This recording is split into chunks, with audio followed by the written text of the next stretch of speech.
tá chegando o pessoal. Deixa eu dar umas boas-vindas aqui. Quem está por aqui? Deixa eu ver aqui. Ó, tá chegando. André Carvalho, Cláudia, Clênio Jair Chuz, meu querido amigo juiz federal em Santa Catarina. Felipe Brito Alves está sempre por aqui. Bem-vindo, Felipe. Fernando Gabriel Anchieta, Guilherme Melo, tem um aqui que é um código, eu não estou conseguindo decifrar. Lia, Luciana Godoy, Luiz Felipe, Natália Pimentel. Mande um abraço, doutor Luiz Mário, para ela, nossa grande amiga. Ela está lhe ouvindo. Tá, eu vou fechar meu... Está lhe ouvindo. Paulo André Barros, Paulo Rocha, esse é o Paulo André. Soraya, um abraço para você, Paulo. Se cuide aí. Vamos esperando aqui o pessoal chegar. São 7h26. Enfim, daqui a pouquinho a turma começa. Quando for 7h30, 7 e um pouquinho, aí a gente inicia. Espero que todos vocês aí estejam com saúde, não é? Se esse negócio termina, cara, é assustador isso. E aí começa a se falar que é em agosto, como é? Em junho, já começa em julho. Ó, o professor Clênio entrou na sala aí, viu, irmão? Eu sabendo, já mandei um abraço aqui para ele. Na verdade, é para a Luna o abraço, né? Ele tá. Isso é para a Luna. Pessoal chegando. Vinícius Leite Castro Medeiros, seja bem-vindo, Vinícius. Soraya, seja bem-vinda, Soraya. O pessoal vai movimentando. Aqui nós estamos com quase 2.000 inscritos, 1.900 e poucos inscritos, né? E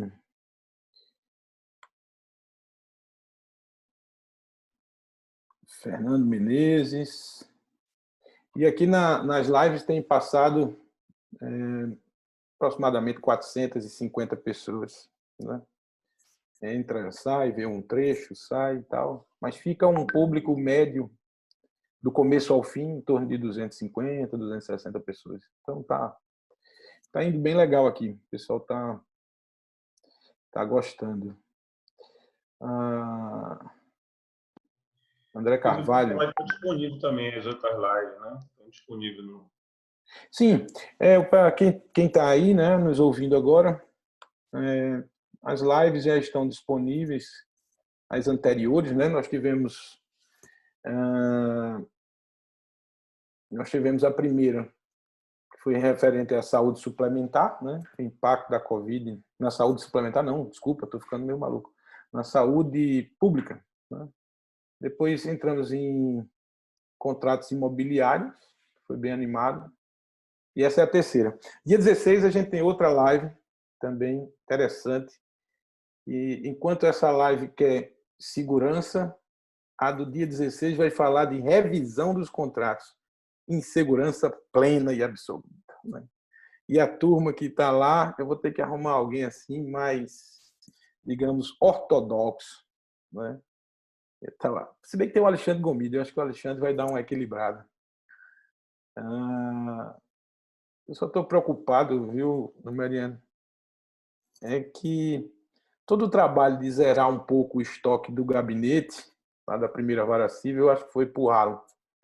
Tá igual ao PIB do Brasil, vai pro saco.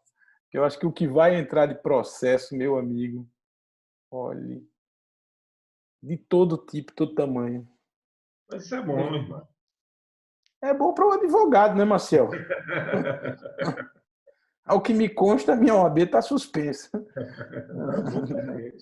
É bom para vocês. Eu vou ter o primeiro caso e achei interessante. Foi até de Curitiba. Um advogado mandou, que a gente está com um zapzinho lá do gabinete, né? E o advogado queria falar comigo, entrou em contato com a vara, através desse celular que a gente usou, e a gente usou aqui o Zoom, ele me pedindo uma liminar. Enfim, mas eu vi a outra parte, já é em relação ao impacto aí da Covid. Setor de energia. Não posso falar muito mais, né? Enfim, mas gravamos aqui a live. Olha, chegou no pessoal, vamos lá. Chegando, quem mais? Paulo Feitosa, bem-vindo, Paulo Feitosa. Quem mais? Kiara Amorim, Guilherme Melo. O pessoal está chegando, vamos chegando. Esperar um pouquinho, deixa...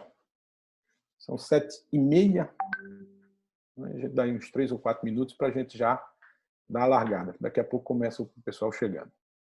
Já tem 25 pessoas. E assim nós vamos. Érica, Alba, Carlos Queiroz. Tem uma pessoa ilustre aqui, ó. Daniela Gebran. Muito bem. Gervane Rossi. Bem-vinda, Gervane. Eu vou tomar a liberdade também de mandar um abraço para Carlos Queiroz, que é um querido amigo, viu, doutor Luiz Mário? E ele tá aqui, mande. Quem tiver aí, manda. Já entrou e é um expert em compliance, inclusive vai lançar um livro muito brevemente sobre esse tema. Certamente uma leitura obrigatória para todos nós. Rapaz, é uma leitura obrigatória. Vamos lançar assim que permitir dentro do Instituto. Está feito convite. Se Deus quiser, boa As ideia. portas já estão abertas. Boa ideia. Entrou aqui uma pessoa importantíssima e ajuda pra caramba. Antônio, vamos perguntar aqui. Antônio, o primeiro nome dela é com a letra E. A primeira letra é E. Rebeca. Agradecimento especial. Rebeca Camarão. Rebeca é a minha assessora. Sem ela, não sei o que seria de mim. Teus números estariam piores lá. Eu estava numa situação muito pior do que o Covid. É verdade. Thaís, está aqui. Thaís. Aqui eu não estou conseguindo ler o resto. Enfim, o pessoal está chegando. Eu pedi aqui ao pessoal que já está na sala, só um pouquinho de paciência. Deixa aqui para todos poderem acompanhar desde o começo. Lígia Zilli. Lia. Lauro. Será que esse Lauro é o Lauro que eu estou pensando, Numeriano? Não tem um sobrenome aqui. Se ele não ouvir, é um motivo de quebra de afetos societários, doutor Luiz Mário. Eu acho, inclusive, de amizade, não é nem de afeto societário. Merece uma boa bolacha no... Pode contar comigo para segurar. Se bem que ele é meio grande, viu, bicho? É melhor arrumar dois aí. Orlando Coelho. Seja bem-vindo, Orlando. Tá chegando, a turma tá chegando. Bora, pessoal, entra logo. Senão vou fechar a porta. Ana.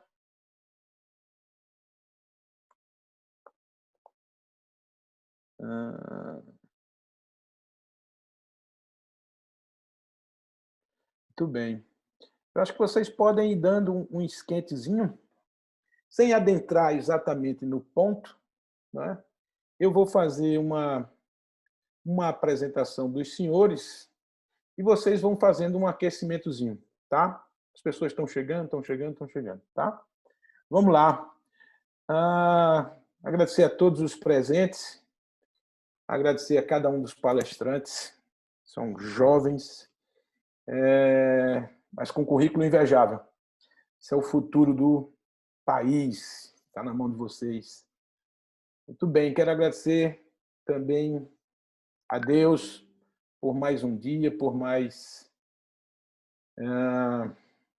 um dia de vitória aí, enfim, apesar dessas circunstâncias todas. Então, hoje nós vamos debater aqui com o Dr. Rodrigo Numeriano, que é advogado, graduado pela Faculdade de Direito do Recife, mestre em Direito do Estado, Regulação e Tributação Indutora, também pela Faculdade de Direito do Recife. É doutor em Direito Econômico, Financeiro e Tributário pela USP e foi consultor jurídico do Ministério das Cidades. Temos também na nossa telinha aí João Gabriel Gebran, advogado, graduado em Direito pela Universidade Federal do Paraná, certificado em Compliance pela Fundação Getúlio Vargas e pela Legal Ethics Compliance. João Gabriel Gebran, advogado, graduado pela Universidade Federal do Paraná, mestrando em Direito dos Negócios pela FGV São Paulo e pesquisador do Núcleo de Direito Econômico e Governança da FGV São Paulo. Marcos Aurélio Florencio, fecha o painel, que é advogado, doutor em Direito pela PUC São Paulo, mestre em Direito pela Faculdade de Direito do Recife, pós-graduado em Direito Penal, Econômico e Europeu pela Universidade de Coimbra, é professor da graduação e pós-graduação da Universidade Presbiteriana Mackenzie. É o coordenador geral do mestrado da Escola Paulista de Direito e coordenador estadual do IBCCRI. O time, vocês podem perceber, é de altíssimo nível e vem mantendo aí e nos honrando bastante aqui no Instituto. Vamos começar e começa com Rodrigo Numeriano. Vou ficar aqui só ouvidos, aprendendo aí com vocês, tá bom? E a tela é de vocês. Me mandem brasa. Obrigado, tá, doutor Luiz Mário. A gente pensou, em razão de nossa jovialidade, do bom contato que tivemos nesses últimos dias, em fazer um debate muito dinâmico. Então, vamos funcionar aqui como um Manhattan Connection, ficar passando a bola de um para o outro e se os nossos espectadores e, por certo, qualquer um de nós quiser interferir, também a palavra vai ser aberta, porque estamos aqui num grande diálogo que essa situação atípica nos... Eu agradeço ao senhor, mais uma vez, a oportunidade de fazer parte de um projeto tão exitoso, mais um projeto tão exitoso que carrega o seu nome. Agradecer também a Antônio por toda a gestão disso, porque sem sua organização a gente às vezes se perderia, não é, Antônio? E agradecer também a dois novos amigos que pude fazer em razão desse convite, que foi o João Guilherme e o João Gabriel. Certamente, nas próximas idas deles a São Paulo, quando isso tudo se resolver, estaremos juntos. E um agradecimento muito especial ao meu amigo Marco Aurélio, por quem nutro uma admiração intelectual enorme. Temos hoje a felicidade de dividir o mesmo prédio em São Paulo, então nos encontramos fortuitamente muitas vezes, e eu espero que ao final dessa crise a gente retome essa boa relação. Além de tudo, aprendo muito com você e tenho perguntas desafiadoras em matéria de direito penal, compliance e Covid para lhe fazer hoje. Eu acho que já podemos, doutor Luiz Mário, ingressar no tema propriamente dito. Esse painel tem por objetivo tratar de gestão de crise empresarial, como um reflexo da Covid. E aqui eu acho que é necessário fazer de início dois cortes. O primeiro é que gestão de crise empresarial pressupõe uma multiplicidade de conhecimentos, mas aqui nós só trataremos de aspectos jurídicos, porque é isso que nos cabe. Então, vamos tratar de ferramentas jurídicas para gerir essa situação calamitosa de crise em que todo o país, na esfera pública e privada, ora se coloca. E o segundo corte, que queria também fazer de início, aqui falaremos muito de compliance. E também, compliance é uma ferramenta multidisciplinar. E aqui abordaremos o aspecto jurídico também do compliance. É muito curioso perceber que compliance é uma coisa muito difícil, ou muito etérea, ou muito distante da realidade da maioria das pessoas. Mas se pararmos para refletir, compliance não é esse bicho de 7 cabeças. Compliance vem do verbo inglês to comply, ou seja, cumprir as normas. Percebam todos os nossos espectadores, a quem também desde já agradeço a presença, que o direito, como um sistema de ordenação de condutas, privilegia a sua boa operacionalização. Então, é evidente que o direito privilegia o compliance, seja ele criminal, tributário, como medida de boa governança corporativa, como boa medida de responsabilidade fiscal, o direito sempre prestigia a boa-fé e sempre estimula e quer e de mais a mais incorpora mecanismos que ensejam esse bom cumprimento normativo.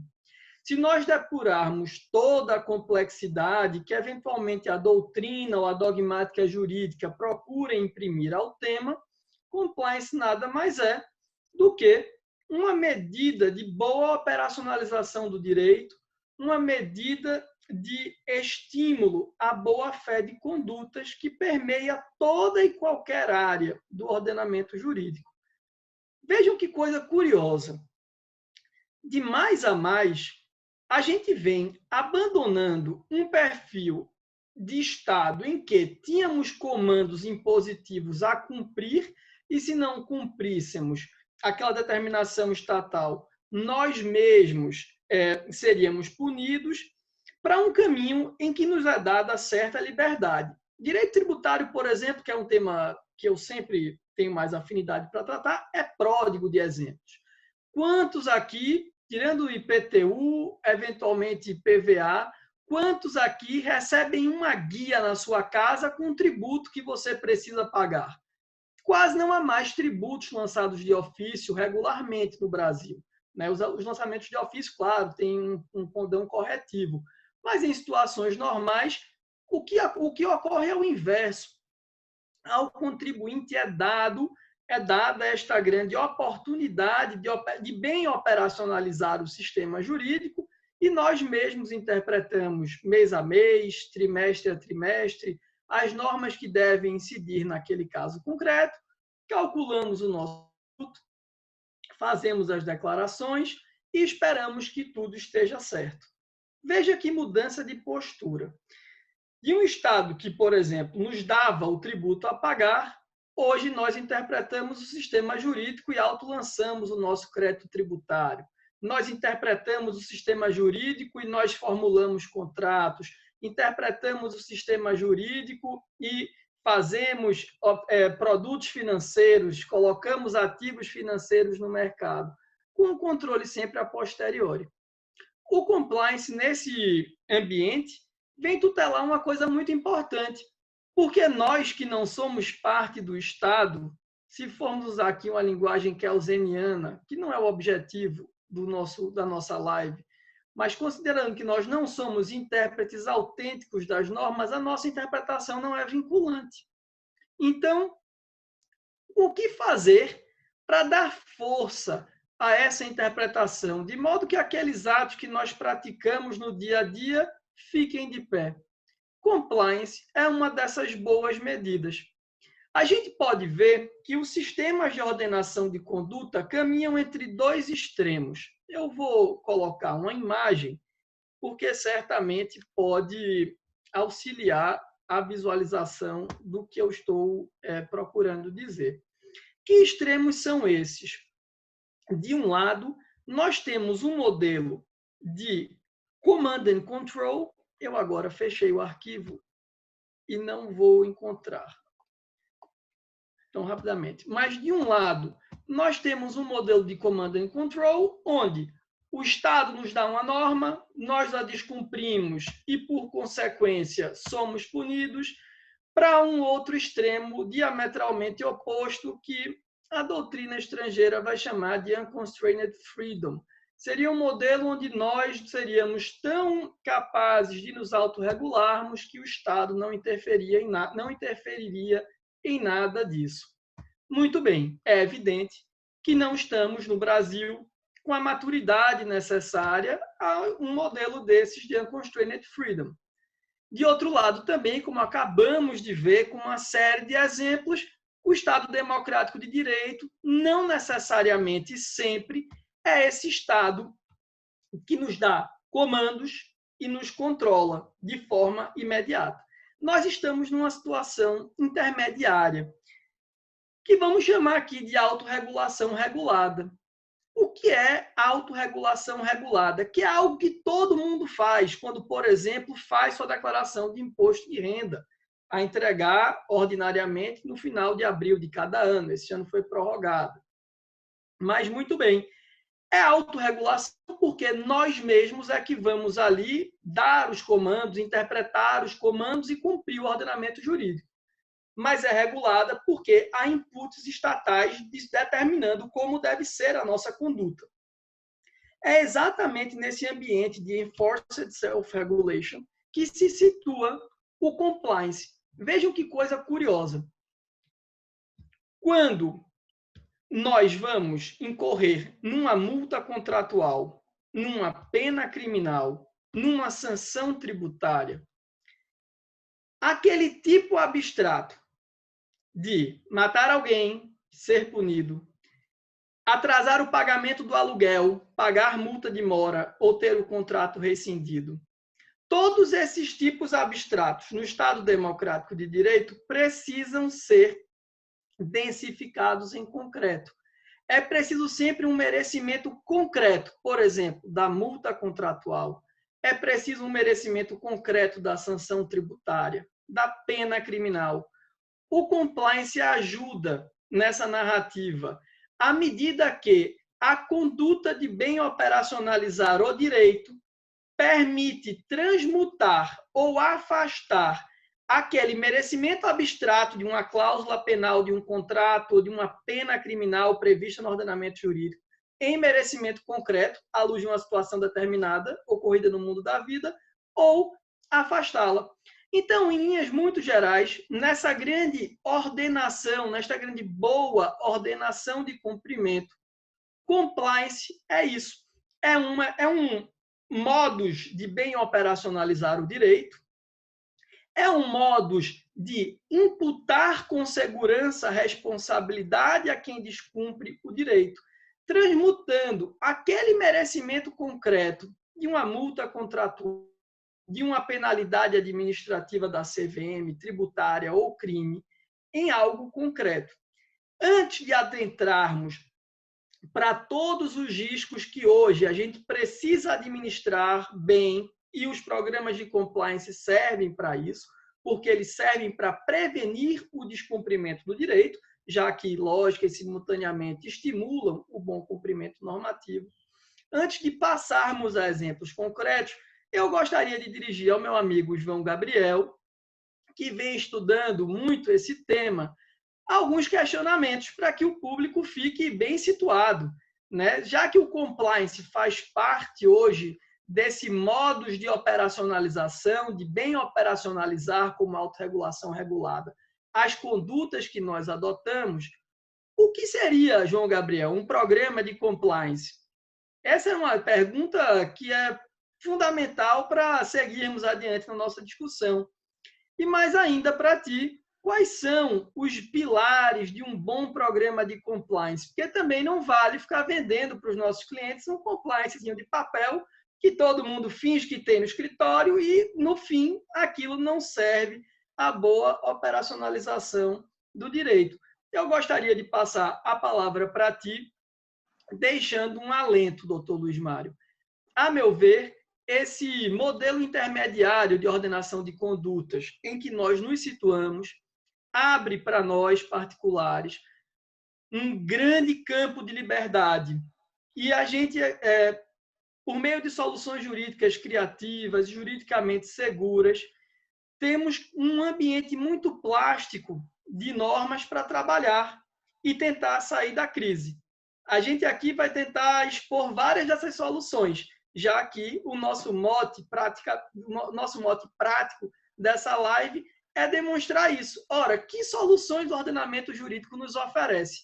A primeira delas, a meu ver, é ter um bom programa de compliance, e eu passo a palavra para o Dr. João Gabriel, que vai nos explicar um pouco mais o que é isso e como isso pode ser bem operacionalizado. A palavra está com você, meu amigo. Doutor Rodrigo, obrigado pela palavra, agradeço a introdução. Eu primeiro gostaria de agradecer ao Dr. Luiz Mário Moutinho, a quem me formulou o convite para participar desse bate-bola, os demais palestrantes da noite de hoje, Dr. Marco Aurélio, Dr. João Guilherme, também o Dr. Rodrigo, que já fez a introdução. Não posso esquecer de cumprimentar o Maciel e o Tony, que são responsáveis pela organização desse evento e do sucesso que essas lives têm tido nas últimas semanas. Pois bem, doutor Rodrigo, o que é um programa de compliance? Essa pergunta acaba gerando muitas dúvidas na cabeça daquelas pessoas que talvez nunca se debruçaram um pouco sobre o assunto, mas, de fato, não é aquele bicho de 7 cabeças que as pessoas tendem a imaginar. De forma breve, eu vou tentar destacar o que eu entendo por um programa de compliance. Bom, o programa de compliance é um instrumento que possibilita a prevenção, a detecção e a mitigação de irregularidades. Com qual objetivo? O objetivo de manter a empresa em conformidade com as exigências legais e com os padrões éticos de conduta exigidos pela sociedade. Portanto, não é simplesmente cumprir normas, mas estabelecer boas práticas dentro de uma organização. Mas essa definição inicial acaba ficando muito teórica. Vou tentar trazer para vocês, de uma abordagem um pouco mais prática, o que é esse compliance. Ele é um conjunto de procedimentos que, somando todos a eles, ele visa criar uma cultura de integridade, gerir os riscos da empresa, que, na minha visão, talvez seja uma das ferramentas principais de um programa de compliance, bem como estabelecer procedimentos para orientar a conduta dos colaboradores. E aqui eu faço referência que não são apenas os colaboradores internos da instituição, mas também o programa de compliance proporciona você orientar aqueles parceiros externos, aqueles fornecedores, você fazer uma due diligence de terceiros acaba sendo essencial para monitoramento e gestão desses riscos. Bom, feita essa breve introdução sobre o que é um programa de compliance, conforme o Dr. Rodrigo já destacou, o compliance não pode ser de papel, ele tem que ser um programa efetivo. Ele não pode ser para inglês ver, como costumam falar. E para isso, quais os elementos reputados essenciais? Quais são os pilares essenciais para que um programa de compliance funcione e cumpra a sua missão de criar uma cultura de integridade, gerir os riscos e orientar a conduta desses colaboradores? Eu vou destacar 8 pilares que eu reputo essencial. Tem pessoas que destacam 5, como a CGU, pessoas que destacam 9, 11, 16, conforme o decreto 8420, no artigo 42, que coloca 16 elementos para que um programa de compliance seja considerado efetivo e a empresa venha se beneficiar pecuniariamente de uma eventual multa a ela aplicada, mas eu vou focar apenas em 8, que eu acho que são os principais, e os demais acabam sendo desdobramentos desses 8 que eu vou destacar aqui. Pois bem, o primeiro é o apoio da alta administração. O que é isso? A alta direção da empresa tem que estar comprometida com o programa de compliance. Ela tem que acreditar no programa, cumprir o programa e, principalmente, dar o exemplo para os demais colaboradores. Sem o apoio da alta administração, certamente o programa de compliance não será eficiente. O segundo pilar que eu destaco é a análise de riscos. A identificação de riscos a partir de uma análise de impacto e probabilidade, podendo configurar assim uma matriz de riscos da empresa, vai possibilitar que os gestores identifiquem e escolham a melhor forma, a melhor estratégia para gerir esses riscos. E aqui eu destaco as 4 estratégias principais que um gestor pode adotar para a gestão desses riscos identificados. Ele pode aceitar o risco, que geralmente é o que acontece quando as consequências são menos prejudiciais ou menos custosas que o próprio custo da implementação de um controle. Ele pode eliminar a fonte do risco, ele pode controlar, que é criar programas e procedimentos de mitigação da ocorrência do risco ou então das suas consequências, e por fim ele pode optar por transferir esse risco, seja uma seguradora, por exemplo. O terceiro pilar que eu destaco é a existência de uma instância responsável. Pode ser um compliance officer, pode ser um setor de compliance com mais participantes, gerido por esse compliance officer, que deve gozar de autonomia, independência e autoridade. E certamente também deve estar amparado por uma política de não retaliação, para que ele possa exercer suas atividades normalmente, sem um empecilho e o medo de vir a ser prejudicado pelo legal exercício da sua profissão. Pois bem, o quarto pilar é a existência de códigos de conduta e políticas específicas. Esses códigos vão definir quais são os valores da empresa, quais são as condutas esperadas, aquelas condutas proibidas e quais são as eventuais sanções que podem ser aplicadas caso haja um descumprimento por algum colaborador. O quinto pilar chama-se comunicação e treinamento. Esse pilar é essencial e não pode ser menosprezado pelos gestores, pelos compliance officers e pelos advogados que trabalham com essa matéria. Por quê? Não adianta se ter um programa de compliance se o conteúdo do programa, a existência do programa não chegar nos colaboradores internos e externos da instituição.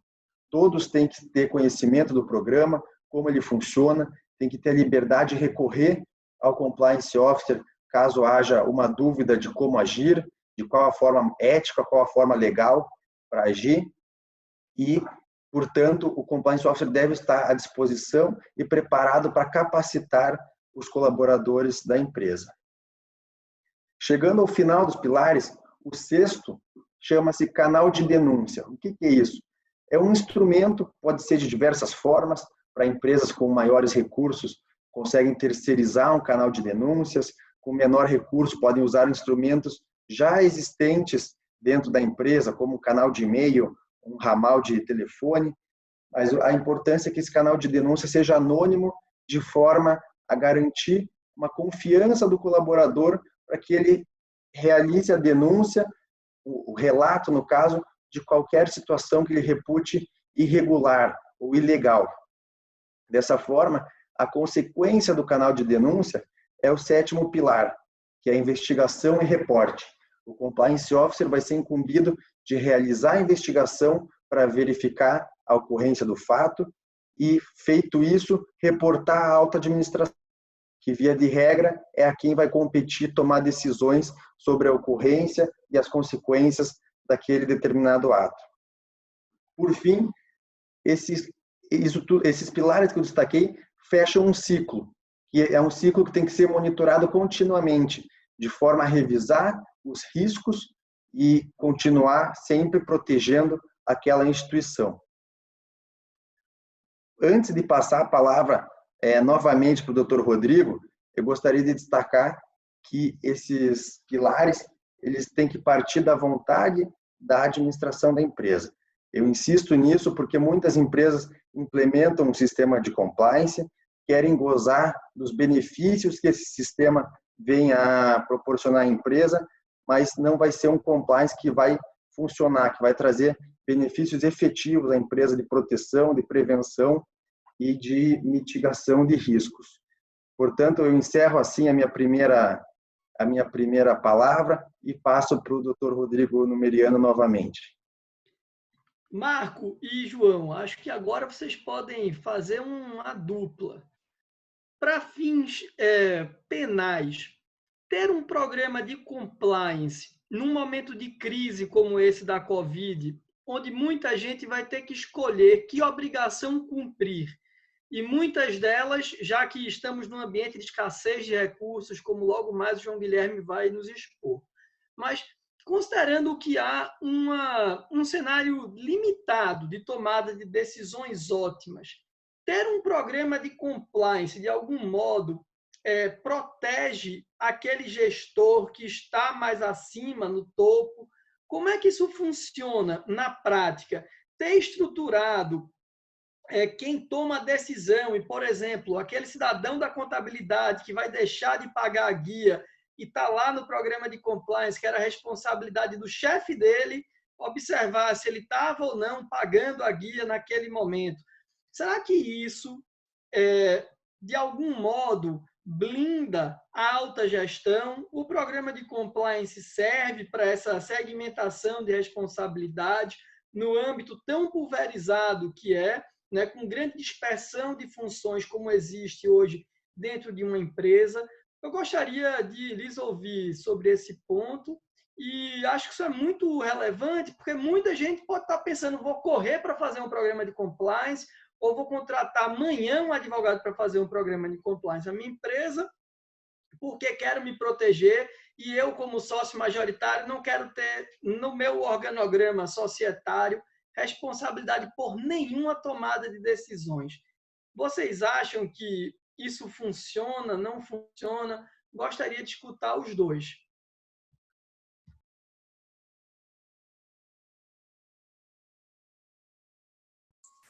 Acho que começo, então, a falar.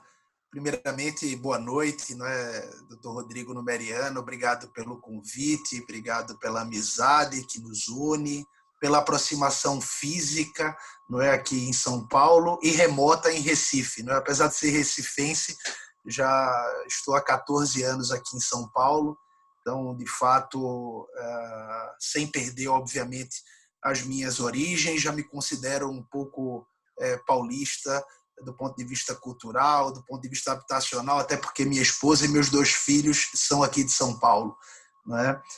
Dr. Luiz Mário Moutinho, igualmente, gostaria de agradecê-lo, um prazer em conhecê-lo agora, espero conhecê-lo pessoalmente.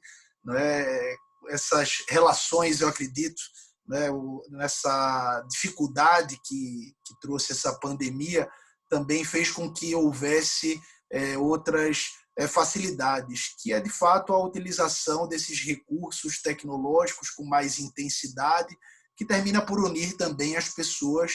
Então, eu não tenho dúvidas que o sucesso dessas lives, mesmo após a pandemia, continuarão, até porque isso será incorporado numa formação cultural, eu acredito, no mundo, não apenas aqui em São Paulo, mas, de fato, eu vejo como professor a quantidade de congressos que estão modificando a sua forma de atuação, que antes eram presenciais e agora estão utilizando as plataformas digitais para a sua realização. Então, isso, sem dúvidas, trará mais economia para uma escassez, não é um período de depressão econômica que viveremos, mas não perderemos esse contato tão importante para a difusão de conhecimento. Ao Dr. Maciel, ao Tony, igualmente, gostaria de agradecer o contato prévio, e a lanheza com a recepção do conteúdo, a forma muito cordial com a qual nós fomos tratados, e um prazer também conhecer por aqui o Dr. João Guilherme, o Dr. João Gabriel, que me trazem a lembrança do 6º Fonacrim, que estive com o vosso pai, juntamente com o ministro Fachin e o ministro Joel Ilan Pacionic. Foi um evento muito producente. Na época, o presidente da JUF era o professor doutor Roberto Carvalho Veloso, que hoje coordena o programa de mestrado da Universidade Federal do Maranhão. Então, a vida acadêmica, de fato, une a todos, e termina por fazer essas boas amizades.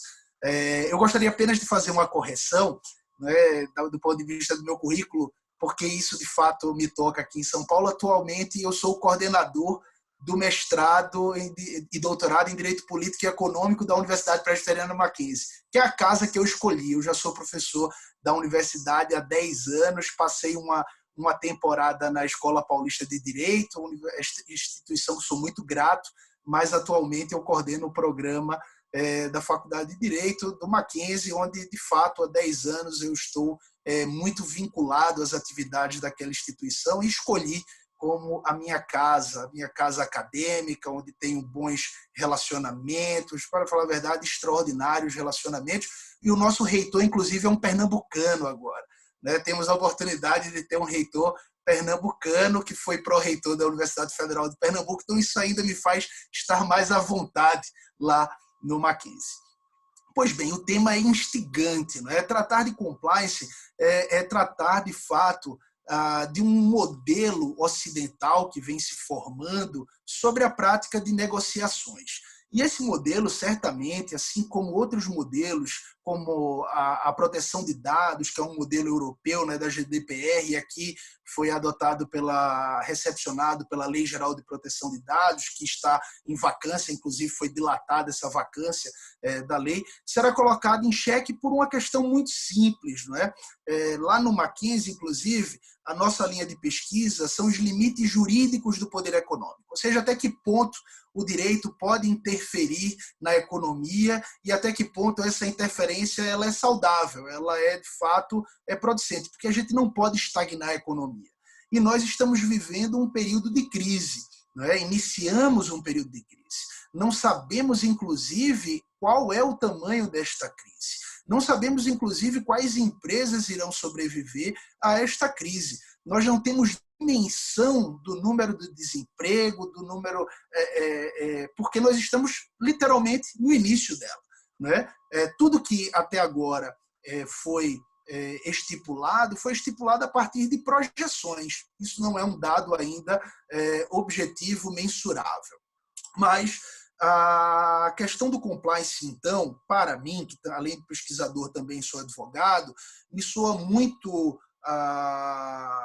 instigante, porque certamente a pergunta que gira em torno da mente do empresário não é implementar um programa de compliance agora, porque um programa de compliance gera custo. E sejamos muito objetivos, né? Aqui a pessoa está preocupada em fazer caixa para manter a sua empresa funcionando. Talvez o empresário hoje esteja optando entre pagar tributos, não tributo do pacote que já foi tratado, que são para as micro e pequenas empresas, mas o grande empresário esteja fazendo uma eleição de pagamento de tributo e manutenção de trabalho, circulação de renda, pagamento. Então, esse eu acho que é o entrechoque. E colocar o compliance hoje, eu tenho que olhar o compliance sobre a perspectiva histórica. No meu modo de ver, o compliance hoje pode ser utilizado como uma excelente ferramenta de produção de prova positiva. Vou te dar um exemplo. Não é um empresário que hoje opta por sonegar tributos e não o inadimplemento de uma obrigação tributária. De fato, ele opte por dizer que vendeu muito menos do que ele vendeu, né, de forma escriturária, para que, de fato, consiga fazer um budget, né, para que, de fato, consiga ter orçamento para passar por essa crise. Então, observar este fenômeno, para mim, do ponto de vista do compliance, faz muito sentido. Também não ter um programa instituído, mas ter políticas deste programa de integridade, muito interessante. Porque eu não preciso ter um programa instituído para que, de fato, eu tenha práticas de cumprimento, práticas de integridade.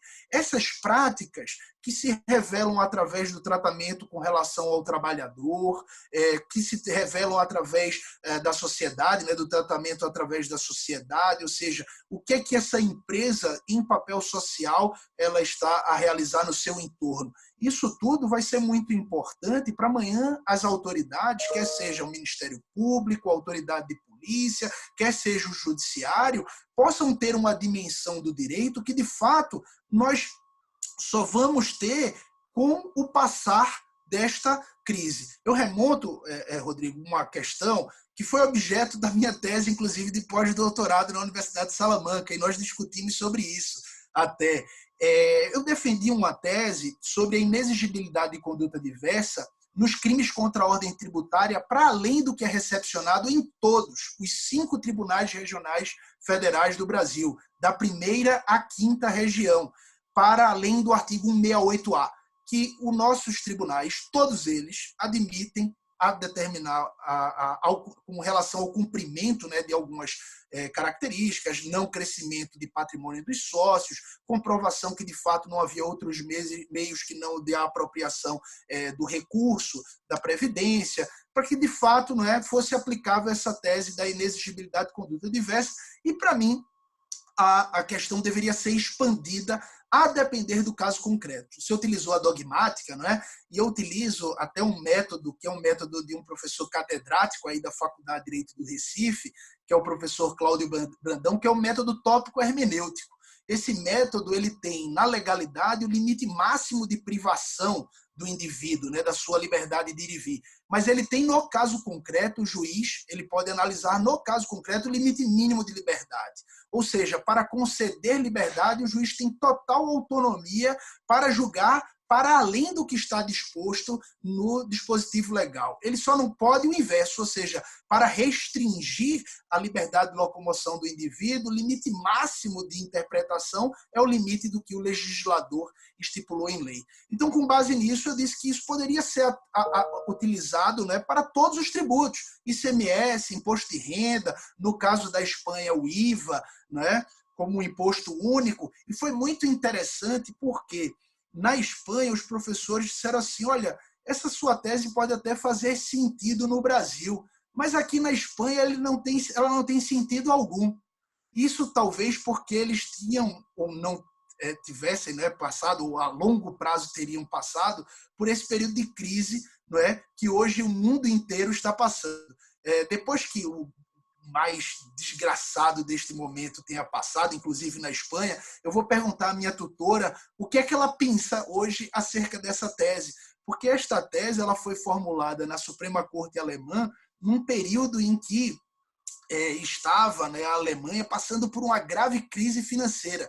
E um empregado, ele recebeu uma ordem do seu empregador de selar um cavalo de caça e fazer um transporte de passageiros. E ele replicou ao seu empregador que se aquilo fosse feito, não é, o cavalo poderia perder as suas rédeas, não é, o cavalo era arredio, poderia perder suas rédeas e, de fato, ocasionar ou atropelar um transeunte, não é, causar algum dano. E o empregador dele determinou que ele selasse, senão ele seria demitido. Ele selou o cavalo e esse cavalo que, de fato, perdeu as rédeas, atropelou um transeunte, causando lesões corporais graves nessa pessoa. E a Suprema Corte Alemã absolveu esse cocheiro, né, o caso Leinfenger, né, absolveu este cocheiro da acusação de lesão corporal de natureza grave e responsabilizou o seu empregador.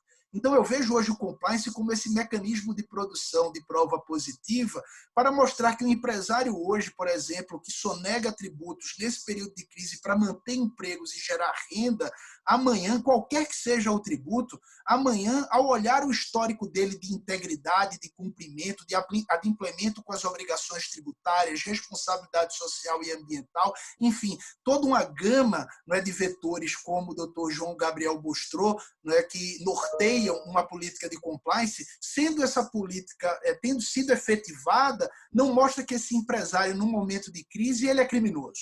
Mostra, sim, que ele não tinha outros meios para manter a sua empresa funcionando, e aí eu finalizo a minha fala, né, talvez um longa, né, de que ele cumpre um pressuposto constitucional previsto no artigo 1º, dizendo que é fundamento da República Federativa do Brasil a valorização do trabalho e da livre iniciativa.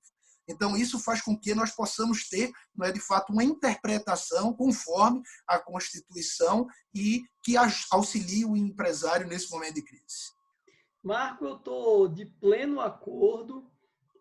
Fiquei aqui até me lembrando, no julgamento agora, que certamente isso está aí na cabeça de todos os empresários, porque, de um lado, a União foi muito generosa na moratória ou na dilatação de prazo para pagamento de tributos, mas os estados e municípios têm feito exatamente o oposto.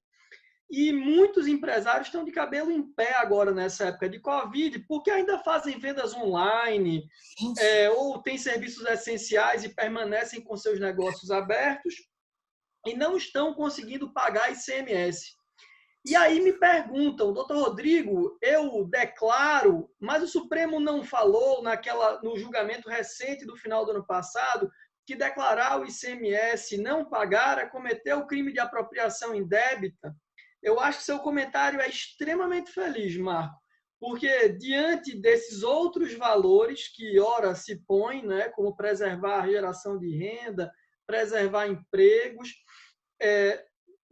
realmente talvez deixar de pagar tributo com este propósito seja a única alternativa, né? O contribuinte não está num cenário de liberdade para poder escolher entre o certo e o errado. Daí ele ter a sua culpa excluída. Mas uma coisa que fiquei pensando é que o ministro Barroso, a meu ver, numa construção muito feliz, quando julgou esse caso, o ICMS declarado de não pago, ele diz uma coisa que me marcou muito, que a conduta do contribuinte precisa ser analisada por inteiro. não é? A ideia do devedor quanto mais. E aí você foi muito feliz ao falar do mecanismo de compliance como mecanismo de criação de prova positiva. Porque se, como o doutor João Gabriel falou, a empresa se pauta naqueles 8 pilares e, historicamente, ela tem como comprovar que sempre teve uma boa política de cumprimento do ordenamento tributário, por exemplo, é mais fácil agora, novamente, sempre resgatando a boa-fé, né, que neste momento a conduta dela seja juridicamente amparada. Fiquei extremamente feliz e recebi aqui uma pergunta que preciso me dirigir também da doutora Daniela, e ela gostaria de saber se compliance é custo, como você falou, ou se poderia ser um investimento, um bom investimento na imagem da própria empresa. Essa é uma pergunta que eu dirijo a você e também abro a palavra para o João Gabriel, para querendo fazer algum complemento, ficar também à vontade. Olha, hoje eu não tenho dúvidas, até porque sou dono de escritório de advocacia, que a preocupação é a manutenção do seu negócio. A manutenção é pagar a todos, né, em dia e movimentar renda, pagar aluguel, pagar serviços básicos de energia, água, condomínio, ou seja, ter o fluxo de renda. A empresa hoje, e eu vejo pelos clientes também, né, a empresa hoje está preocupada em manter caixa, né, em não ter nenhum custo adicional. Pelo contrário, a empresa está preocupada em reduzir custos. E advogados, né, acredito que eu, você, né, os doutores João Gabriel, João Guilherme, o Maciel, a gente sabe que já estamos passando por um período de renegociação de honorários, não para esse momento, ou melhor, não para um momento a longo prazo, mas pelo menos para esse momento a curto prazo, para que as empresas tenham dimensão de qual é o tamanho dessa crise e, de fato, elas possam sair dessa crise existindo. Então, minha resposta direta, hoje, o compliance ele é custo ou ele é investimento para a imagem? A minha resposta categórica é custo, porque eu não tenho imagem nesse momento. Nesse momento, a empresa ela não tem condições nenhuma de produzir, salvo raríssimas exceções, eu não sei, porque até as multinacionais estão passando por um período de reestruturação, porque a crise é global, então eu não sei como investir nessa imagem neste momento. Agora, certamente, o compliance nas condições naturais de temperatura e pressão, né? Sair dessa fase numa pré-Covid-19 ou numa pós-Covid-19, não é? Porque se nós observarmos todos que estão nessa live aqui, todos, absolutamente todos, jamais viveu um momento que nós estamos a viver agora. Talvez pessoas, não é, com 80 anos que tenham vivido algo semelhante na Segunda Guerra Mundial. Mas hoje a gente pega pessoas de até 70 anos, 75 anos, jamais passou por uma crise como essa. Logo, qualquer tentativa de se estipular o que, olha, o compliance é investimento ou custo, qualquer coisa neste momento é chute. A gente não tem como dimensionar o que é que a empresa pode retornar a partir desse investimento. Por isso que os empresários estão tendo cautela. Então, o que é que eu posso precisar, não é? Que é o período pré-crise. O que é que eu posso dizer? O compliance é investimento? É investimento. O compliance é investimento para a imagem? É investimento para a imagem. Mas o compliance é muito mais do que isso. Muitos estados, para comercializar com os estados, por exemplo, eu reputo o estado do Rio de Janeiro, para que você seja contratado pelo estado do Rio de Janeiro, você precisa ter um programa de integridade estipulado. Para você se comercializar internacionalmente, principalmente no mundo ocidental. Por que eu digo no mundo ocidental? Porque a China, por exemplo, funciona com outra perspectiva. Não é? A China não tem programa de integridade. A China, e isso é fato. Não é um modelo de negócio totalmente diferente. Mas se você pega o modelo de negócio da Europa e Estados Unidos, que é um modelo no qual o Brasil está inserido, todas as empresas multinacionais são obrigadas a ter um programa de integridade porque existem dispositivos internacionais como o FCPA desde a década de 70 e o KBA na Inglaterra. Os próprios países, Espanha, tem diretiva, não é? Portugal, já tem uma legislação própria com relação a isso. Logo, é ficar fora do jogo se você não tiver um programa de integridade. Falando sobre isso, até no Brasil, a lei Programa de integridade também até estipula, né, que o programa de integridade bem cumprido é causa de mitigação de responsabilidade. Perfeito. É algo muito interessante. João Gabriel, você gostaria de fazer algum complemento?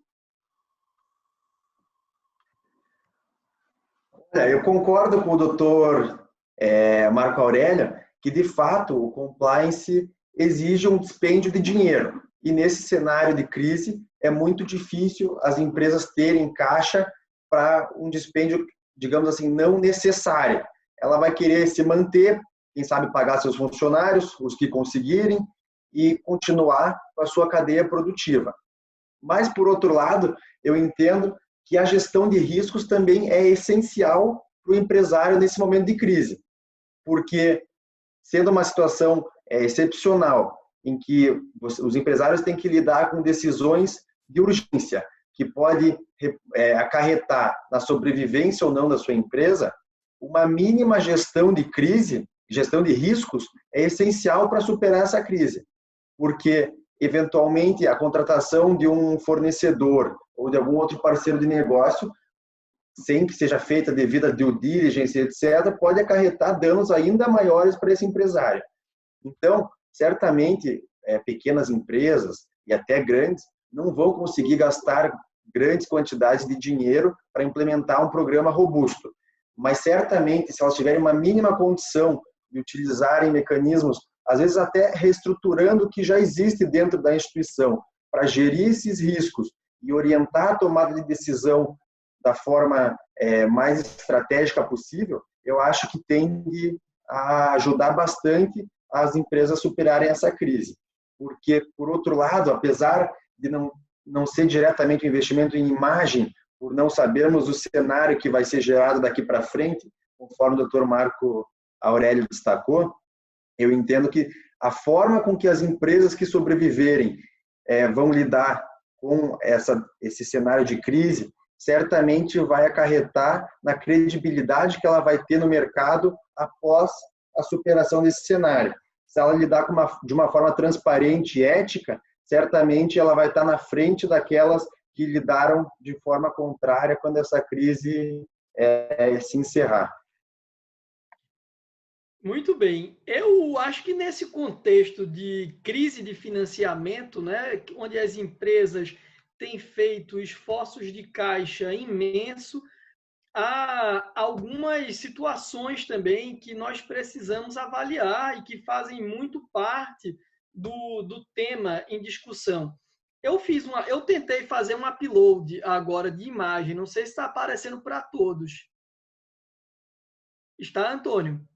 Está aparecendo. Vejam que coisa estúpida esses gráficos, né? Isso daqui é um movimento de vendas de cartão de crédito que a Cielo disponibilizou publicamente no final do mês de março. E a queda de faturamento em cartão de crédito por setores é uma coisa extravagante. Turismo caindo 83%.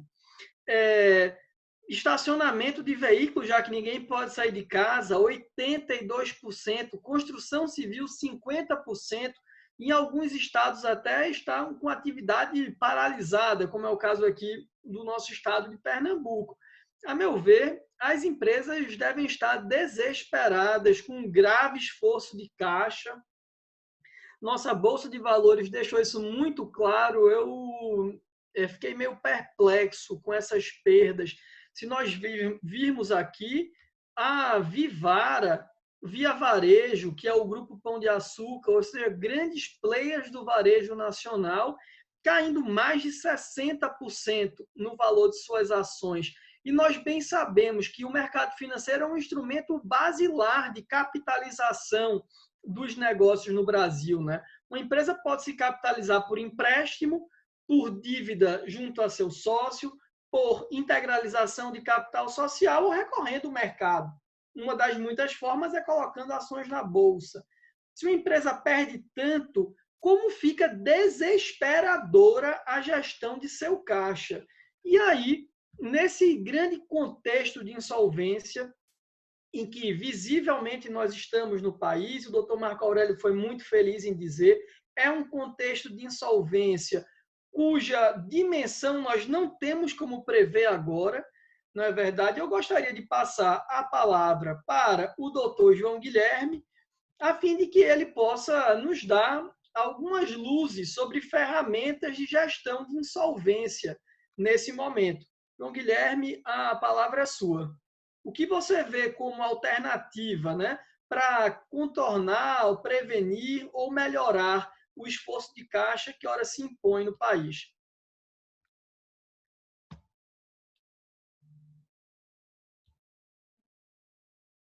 Boa noite a todos, tudo bom? Queria agradecer as palavras do Miriano por introduzir o tema, cumprimentar o Dr. Luiz Mário pelo convite e todos os demais palestrantes aqui. Acho que até agora tocamos em alguns pontos muito centrais e muito importantes da situação que a gente vive. O Covid alterou drasticamente o mercado e o cenário comercial.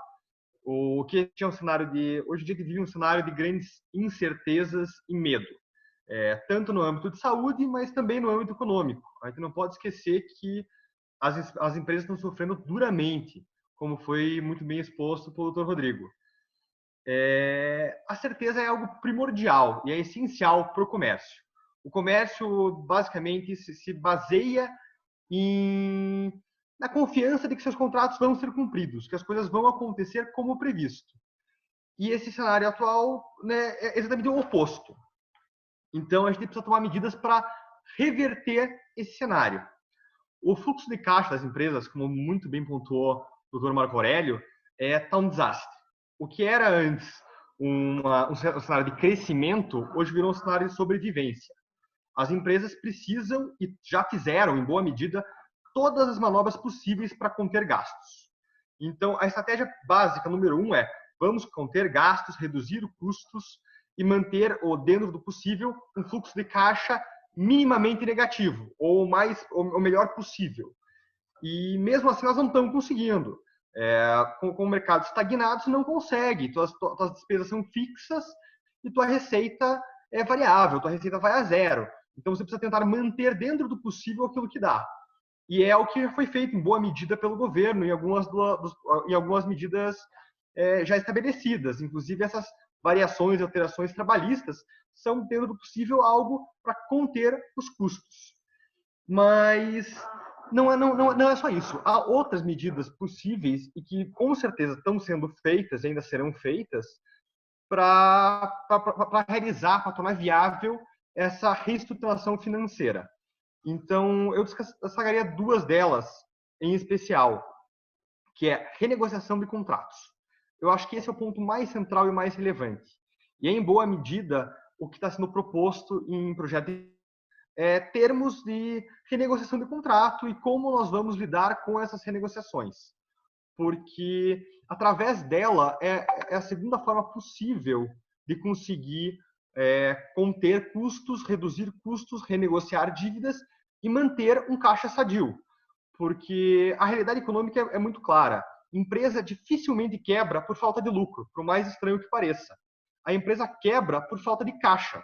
É dinheiro disponível no momento para saldar as dívidas. Se ela não tem esse dinheiro, ou ela quebra de imediato, ou ela é obrigada a recorrer a um dinheiro muito caro, que é empréstimos bancários em situação adversa, ou mesmo o próprio mercado, a bolsa, não é uma situação hoje em dia viável de você realizar uma abertura, uma expansão dos valores imobiliários. Então você não consegue achar recursos no mercado para lastrear suas operações, ainda mais com a empresa num cenário trabalhando no vermelho.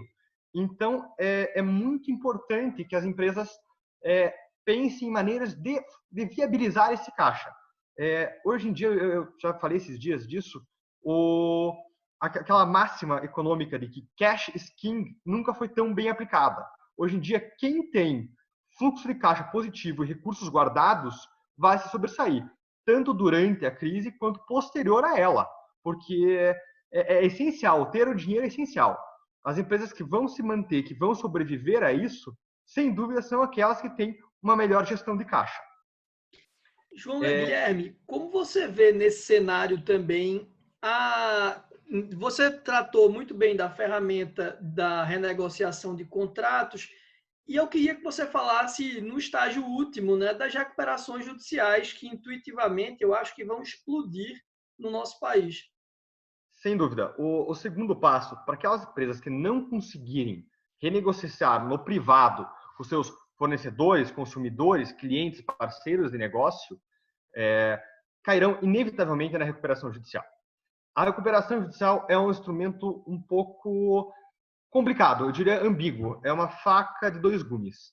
Porque, por um lado, ela não deixa de ser uma grande renegociação.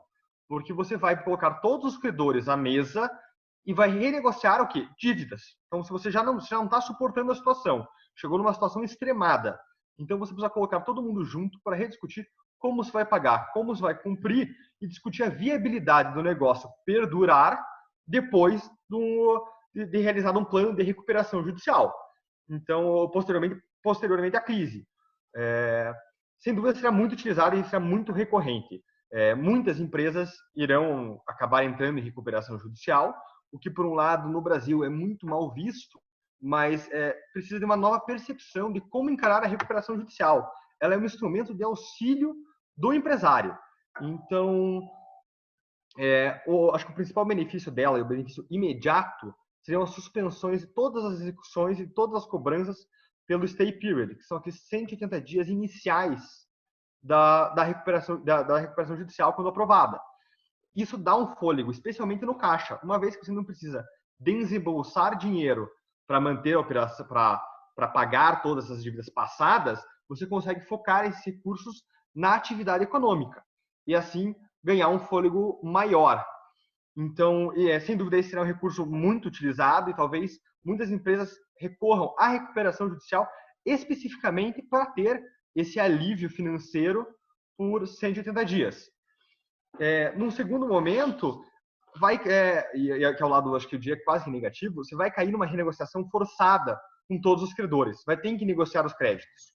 Então, o conselho seria, dentro do possível, tente adiantar em privado com todos os parceiros comerciais o que der para renegociar e, eventualmente, vai acabar renegociando também na recuperação judicial conforme plano de recuperação. Eu estou com o WhatsApp aqui bombando de perguntas e, curiosamente, elas têm vindo do Brasil inteiro. Deve ter muita gente de outros estados nos assistindo. E eu recebi aqui uma que eu acho muito difícil para mim, que sou um leigo no tema, mas eu preciso te fazer, achei muito interessante.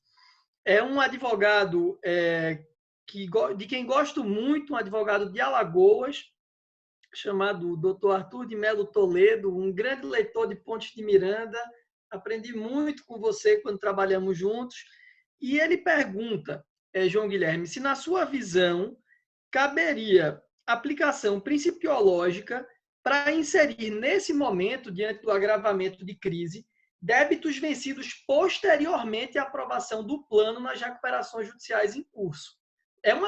Isso é uma ferramenta de gerir essa crise gigante, né? Belíssima pergunta, doutor Arthur. Então, tentando adereçar essa pergunta, a pergunta é muito bem colocada e é um grande dilema que todos os juristas que trabalham em recuperação estão vivendo no momento.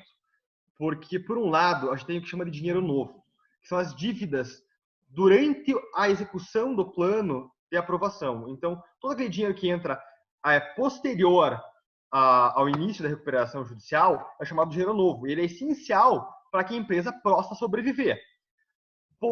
E no momento existe uma proposta real de flexibilização desse chamado dinheiro novo, que seria, você coloca esses créditos que são posteriores à recuperação, de pessoas que continuaram fornecendo para a empresa, mesmo em situação de dificuldade, dentro de um novo plano de recuperação judicial. É uma análise que tem que ser feita muito caso a caso, é muito particular da situação.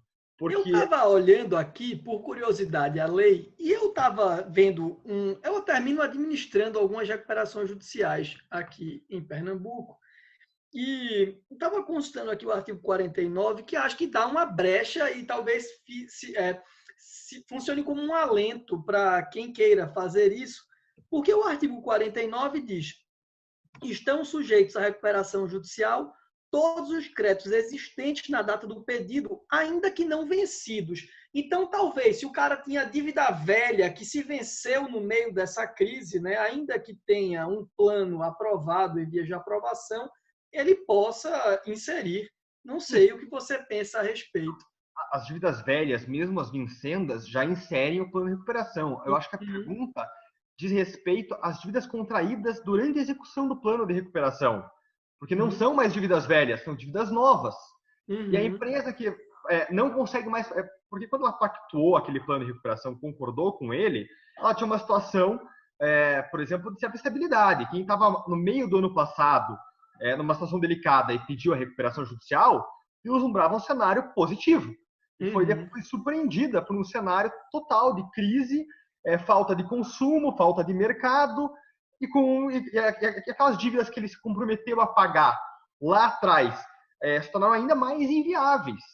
Então, me parece ao mesmo tempo que, pensando na preservação da empresa, você precisa de algum modo repactuá-las, inclusive essas dívidas que foram contraídas no meio do plano antigo, para a nova realidade. Então, eu não sei exatamente qual que é o tratamento que vai ser dado. Isso é algo que está para ver. Eu imagino que o novo que foi inserido após o primeiro plano e que talvez venha figurar no segundo plano, tem que ter alguma preferência legal sobre os demais créditos, mas que ainda assim vai ficar flexibilizado em relação ao que ele era hoje em dia.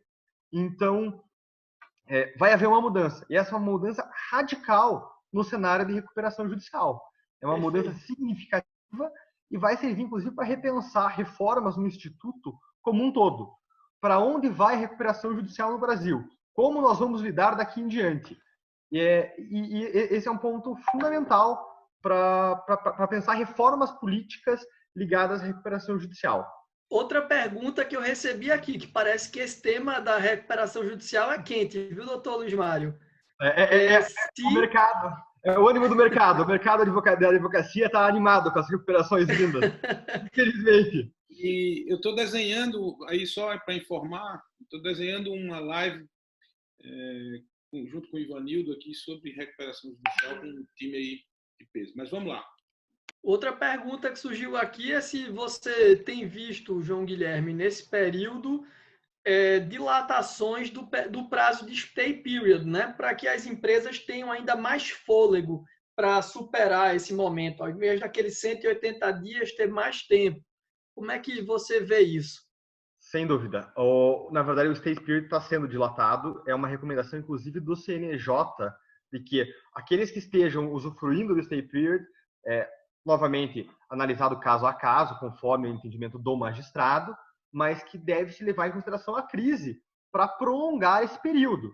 Então, possibilitando para que as empresas tenham um fôlego maior, para que possam, inclusive, eventualmente passar ou aguentar mais antes de ter que botar aprovar o plano propriamente dito. Inclusive, as assembleias, em boa medida de credores, estão suspensas, porque não pode ter conglomeração de pessoas.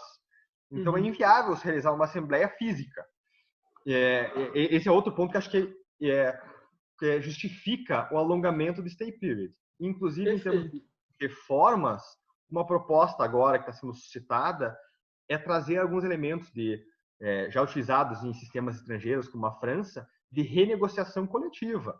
Então, antes mesmo de você aprovar a eventual recuperação judicial, fazer uma grande negociação de todos os credores, de todos os créditos, para tentar, em privado, voltando um pouco ao aspecto contratual, renegociar as dívidas para depois facilitar uma aprovação do plano e a reestruturação global da empresa, especialmente a financeira, que é o que está, hoje em dia, o calcanhar de Aquiles do momento das empresas.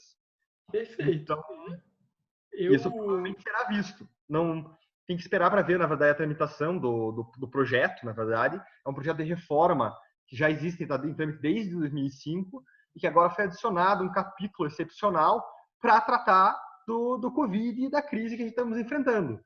Então, eu já era entusiasta do projeto anterior, antes mesmo da crise enfrentada. Eu acho que hoje em dia ele vem num momento muito oportuno. Então, perfeito. será um bom acréscimo. em razão da hora, eu acredito que já falamos sobre diversos riscos ditos tradicionais, né? Você acaba de falar sobre o risco da insolvência, o Marco Aurélio falou sobre o risco tradicional que está associado ao descumprimento de norma penal e nos deu aí como solução para essa crise uma grande tábua de salvação que pode ser a boa prática antiga da empresa, né, para que ela seja utilizada agora como argumento de justificar eventual descumprimento. O João Gabriel nos trouxe um ferramental de compliance, que pilares podem estimular essa prova positiva na expressão utilizada pelo Dr. Marco Aurélio. E eu queria devolver a palavra para você, João Gabriel, e perguntar que novos riscos também precisam hoje ser administrados por programas de compliance. E você já me elencou alguns de tarde, eu achei super interessante essa abordagem e queria que você também expusesse ao público. Doutor Rodrigo, agradeço a palavra novamente. Eu gostaria de destacar que existem diversos novos riscos, de diversos segmentos. Podem ser riscos legais, riscos reputacionais, riscos relacionados a terceiro, conforme eu já destaquei na minha fala anterior, com contratação de fornecedores, tentando, nesse cenário de crise, observar aquelas famosas práticas de conhecer o seu cliente, conhecer o seu fornecedor, conhecer o seu parceiro de negócio. Mas, tendo em vista o adiantado da hora, eu vou focar em duas principais, que eu acho interessante, que são os novos riscos do direito do trabalho e de proteção de dados. Na verdade, eu pego uma intersecção entre esses dois campos para tratar da questão do home office. O home office já é um tema que vem se desenvolvendo aos poucos e esse cenário atual demonstrou que as empresas, de fato, não estão preparadas para que seus colaboradores trabalhem, em sua grande maioria, em home office. No que tange ao direito do trabalho, as empresas certamente vão ter que ficar atentas às diversas normativas que têm sido publicadas, como, por exemplo, a medida provisória 963 de 2020, que fala de redução de salário, de jornada, mas também a medida provisória 972, que trata do home office e destaca que os salários devem se manter, tendo em vista o trabalho de home office, e a jornada de trabalho também. Mas o que eu acho interessante? Há um risco muito grande no controle da jornada de trabalho. Como que as empresas vão se proteger, tendo em vista esse mecanismo de não poder bater o ponto, por exemplo, de não saber efetivamente qual é o horário de trabalho, de entrada, de saída de seus colaboradores. Outro ponto interessante quanto ao home office na perspectiva trabalhista. Quem vai custear os equipamentos, como computadores, luz, internet? Certamente existem colaboradores com uma condição financeira não privilegiada, que o aumento disso vai impactar suas contas. Como que eles vão demandar perante a empresa? O que tange o equipamento, eu trago o assunto para a proteção de dados. O doutor Marco Aurélio já bem pontuou a respeito da LGPD, da influência europeia, da lei, da vigência da lei através do projeto de lei 1179, que ainda pende da aprovação na Câmara, mas pretende postergar a vigência para 2021. Mas a questão é o seguinte: as empresas também têm se mostrado não preparadas quanto às questões de proteção de dados, proteção de informações sigilosas e de documentos confidenciais das instituições. Porque, via de regra, as empresas não conseguem fornecer equipamentos para os seus colaboradores. Então, eles usam seus equipamentos próprios na sua casa, sem muitas vezes possuir mecanismos de segurança de dados, segurança de informações, como a estrutura empresarial dentro da empresa e não fora proporciona. Então, eu acho interessante destacar que já existem registros de um aumento muito grande de violações a dispositivos móveis, etc. O que os empresários podem fazer em relação a isso? Provavelmente não é o cenário ideal para implementar uma lei, um programa completo de LGPD. Até por isso, uma das razões de terem postergado para 2021. Mas certamente seria muito benéfico que as empresas encaminhassem cartilhas e recomendações para os seus colaboradores de como agir nesse cenário. Quais algumas medidas básicas que elas podem para se adaptar e proteger as informações pessoais delas e também da empresa. Aí eu cito algumas apenas como conclusão, mas para exemplificar para os senhores. Por exemplo, o aumento do e-commerce nesses últimos períodos, conforme vocês já mencionaram, foi bastante grande. Mas talvez as empresas não estejam preparadas para registrar todas aquelas informações de acordo com o consentimento da pessoa. Isso já é uma prática que vai prevenir lá para frente, quando a LGPD já estiver vigendo.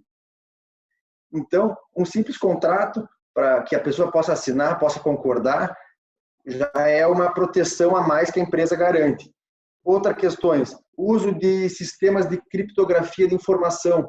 Muitas vezes as empresas não dão tanta bola para isso, mas isso certamente vai resguardar o interesse da empresa e do profissional também. Então, eu acho que são questões relativamente fáceis.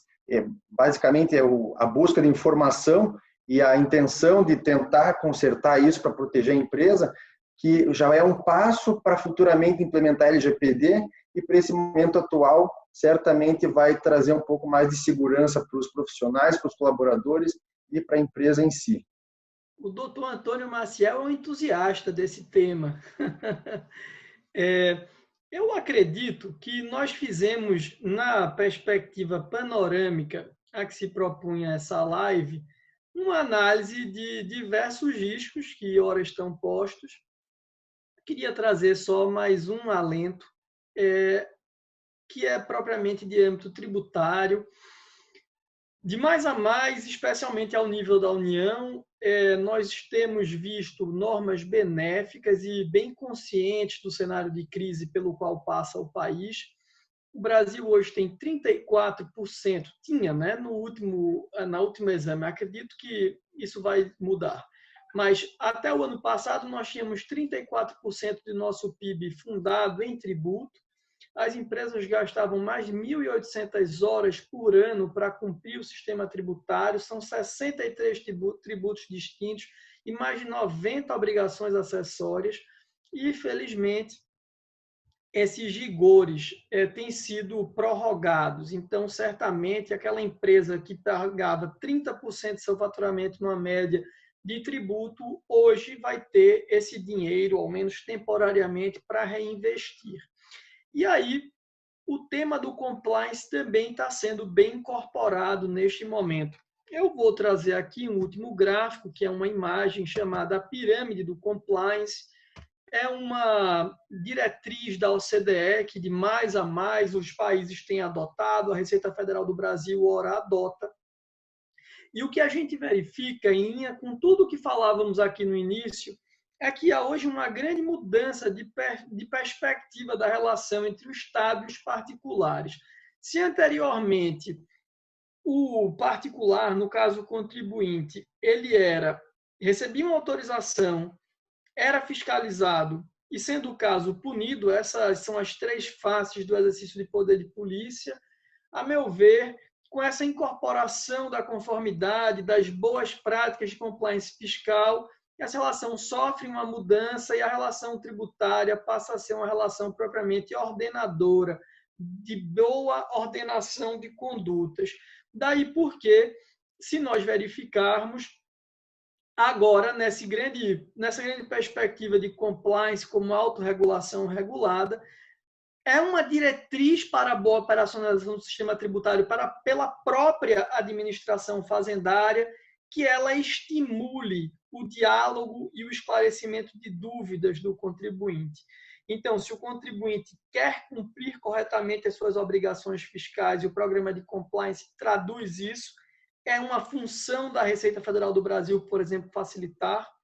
Se ele tenta cumprir, mas não consegue, é uma função dela ajudar a cumprir. se ele adota algum comportamento atípico, mas tem uma boa conduta, é uma função dela ajudar a autorregularização, e para aquele contribuinte, que é o mínimo da pirâmide, que decide realmente por não se autorregularizar, aí sim esse contribuinte deve ser fiscalizado. Muito interessante perceber que o Estado de São Paulo, de forma muito pioneira, criou um programa de ICMS chamado Nos Conformes. Se você tem uma boa conduta fiscal antes de receber um auto de infração, o tem uma chance de se autorregularizar. Isso é uma mudança completa de perspectiva. A meu ver, o Estado passa a dialogar mais com o contribuinte.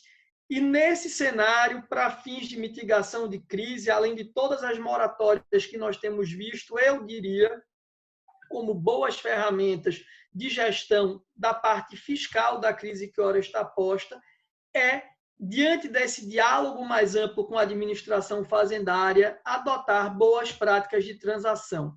No nível da União, há algumas limitações para débitos abaixo de 15 milhões de reais, que a Receita Federal faz transações tributárias em bloco. Acabamos de ter agora uma prorrogação da transação tributária extraordinária da Covid, que tinha prazo para o dia 25 de março.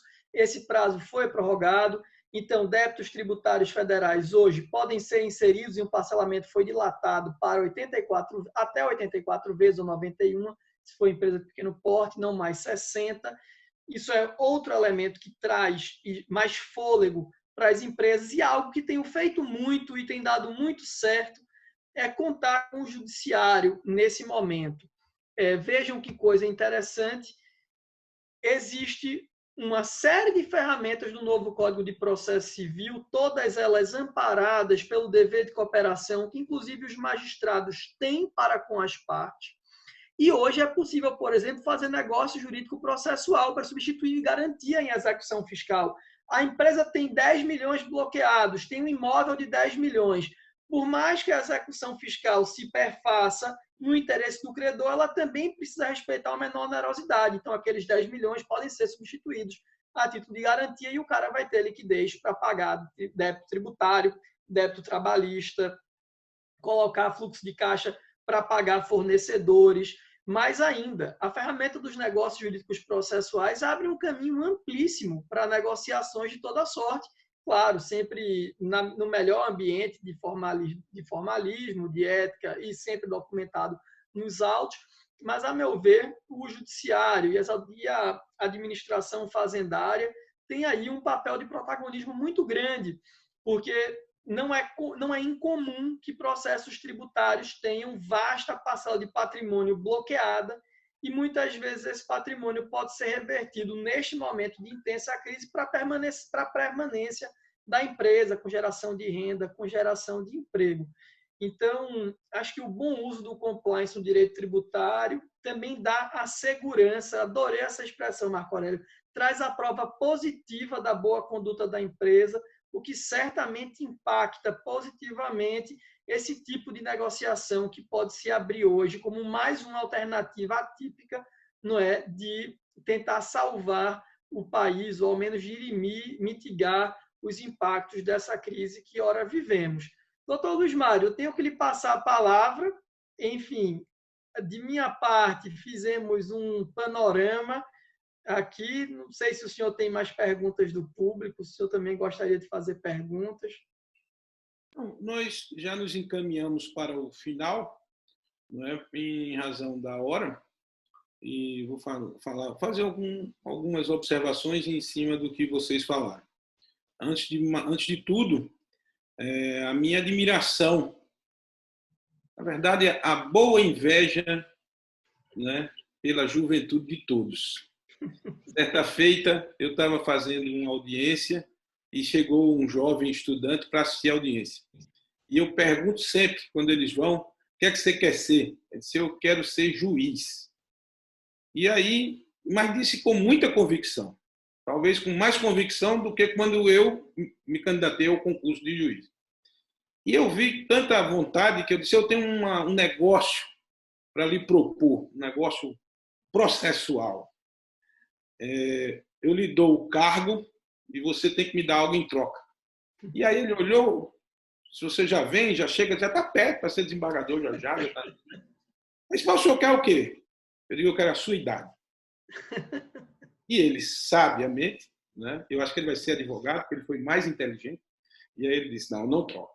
Então, a minha boa inveja nesse sentido, não é? Se é que Joeni Ventura diz que não existe o lado bom da inveja. Né? Sempre não existe isso. Mas, enfim, a minha alegria, a minha satisfação de ver um time como esse, não é?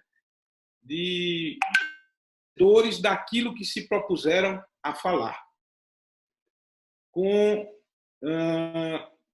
desenvoltura e técnica. Eu sou... E aí eu vou pegar um pouquinho o que o Marco Aurélio, o doutor Marco Aurélio falou. É sem precedentes tudo isso que a gente está vivendo. E a realidade que se impõe agora, ela, para todos, especialmente para nós do direito, ela nos impõe uma ordem de humildade. Todas as estruturas jurídicas estão submetidas a questionamentos inimagináveis.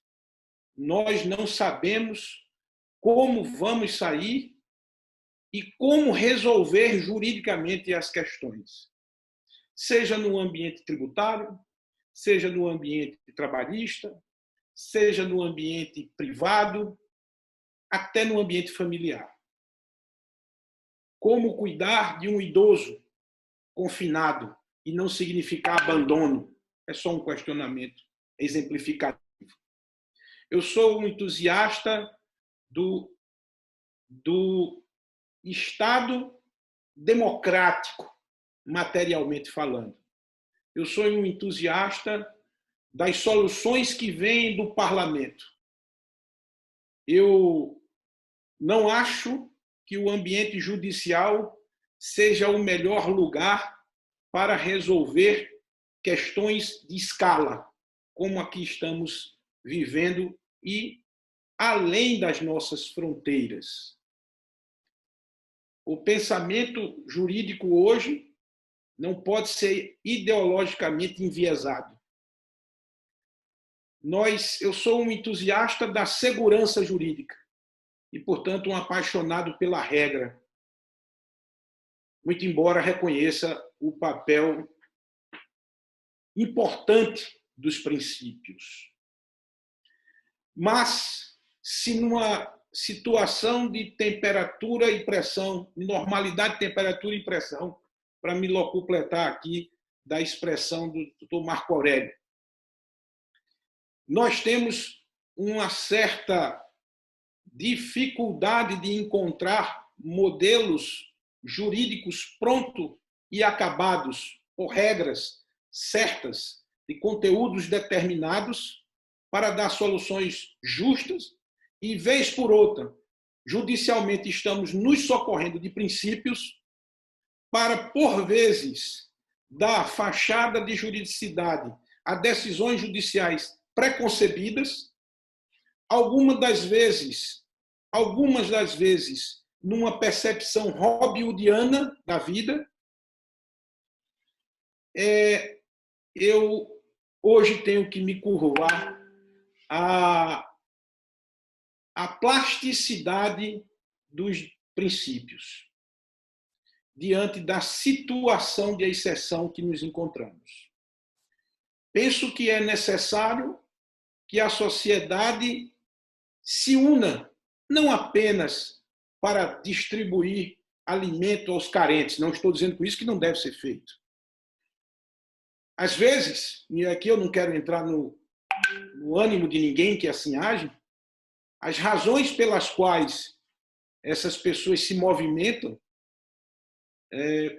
podem não ser aquilo que a imagem mostra. Mas é preciso que a sociedade, hoje, consiga ser solidária consigo mesma. E é preciso que ela abra o canal de diálogo, porque a solução para a diversidade de aspectos que nós vamos enfrentar daqui para frente, por certo, não estará nas mãos do Estado juiz. É preciso dialogar, é preciso negociar, é preciso expurgar o joio do trigo, é preciso encontrar quem está se aproveitando e puni-lo, com todo o rigor que a regra permite, e não falta regra para isso. Mas é preciso ter uma percepção de justiça coletiva. Eu acho que essa realidade impõe à magistratura um cheque. A magistratura latina tem na sua alma uma percepção cultural do mais forte contra o mais fraco, do pobrezinho com o mais forte, e essa percepção agora fica em xeque, porque os mais fortes hoje possivelmente são os mais fracos. As empresas hoje têm grande dificuldade de preservar a sua própria existência. Imagine os seus empregados. Então, o contexto de um barco no qual todos estamos inseridos, de certo modo, nivela a todos. De certo modo, iguala a todos. Então, essa percepção da magistratura, eu penso que ela vai trazer, a realidade vai promover uma certa cartaz, uma certa reflexão e uma melhor solução judicial para frente, sem enviesamentos, culturais, enviesamento religioso, enfim, mais técnica. E aí eu vou ter a alegria de, pela minha percepção, dizer: aprendemos a aplicar as regras e resolver as questões com as regras. Aprendemos a ter segurança jurídica. Aprendemos a respeitar o que o parlamento nos dá. Aprendemos a ser juízes. Então, eu acho que o legado do Covid-19 para a magistratura é uma reflexão e uma releitura da percepção do direito. Até lá, eu vou ter que me curvar aos princípios. Eram essas as palavras bem gerais que eu queria trazer para a reflexão de todos, parabenizando a vocês pela beleza de abordagem das questões práticas nesse ambiente tão assustador, tão angustiante para todos nós. Muito obrigado a todos que assistiram, que aqui ficaram. Eu faço um convite a todos vocês para a nossa live do dia 16, depois de amanhã, onde nós teremos a participação do Alexandre Gomide, do Marcos Errard e do Gabriel Schumann. Então, um em São Paulo, um em Alagoas e um em Curitiba. Então, no Paraná, em Curitiba. E nós vamos tratar da revisão dos negócios jurídicos. Haja insegurança agora. Então, mas, brincadeira à parte, muito obrigado a todos vocês. O Meriano, o seu Manhattan Connection foi melhor do que o Manhattan Connection. Eu só fiquei preocupado se eu ia em qual lugar que eu iria ocupar. Se era do Lucas Mendes, né, pela idade. Então, eu fiquei meio receioso, assim, qual seria o meu papel, né, do Manhattan Connection. Mas, Neymar, só para ficar claro, a live vai ser quinta-feira, 16 de abril. Certo? 16, quinta-feira, depois de amanhã, quinta-feira. Okay? Olha aí, o nosso... Ele vai ficar em qual papel? Eu vou ter que descer o que eu acho que, em resumo, que deu para a gente aprender aqui, tendo a visão do empresário. E, assim como você disse, Leymar, que a magistratura vai precisar passar também por uma reflexão, acho que a advocacia também, porque nós vamos ter que, antes de litigar, antes de pensar na lide, a gente vai pensar em negociar, né? Antes de entrar realmente no processo. Acho que o caminho aí é fazer, repactuar, renegociar, ver as melhores oportunidades para os nossos clientes. Mas Obrigado pela aula de hoje, para mim foi um show. Obrigado por tudo aí. Obrigado também pela oportunidade, doutor Luiz Mário. Cada um tem 30 segundos para encerrar. Doutor Luiz Mário. Eu só quero agradecer. Passo a palavra para os demais. Agradeço igualmente o convite e a oportunidade de estar aqui conversando com pessoas tão brilhantes. Maravilha. Marco Aurélio. Obrigado também. Desejar saúde a todos, né? Isso aí é o que vai nos mover nesses próximos dias, que todos passem bem de saúde física e mental. E espero aqui não ser comparado ao Diogo Mainardi, talvez ao Guga Chakra, no Mainardi, no Manhattan Connection. Saúde. Eu gosto do Guga. Prazer em conhecer alguns e rever outros. Prazer foi nosso. Guilherme. Mesmo, obrigado pela oportunidade que foi estendida. Foi um grande prazer conversar com todos. Excelente. Não podia desejar uma noite de segunda melhor que essa. Obrigado aí por tudo. Muita saúde. O material vai ficar disponível para todos, tá? Assim que terminar, vai editar e fica disponível. Marcel hoje não vai dormir, vai ter que editar isso. Numeriano, para finalizar. Um grande abraço. Que Deus ilumine todos nós e proteja esse mundo como um todo, não mais só o Brasil. Grande abraço. Tchau. Tchau, tchau.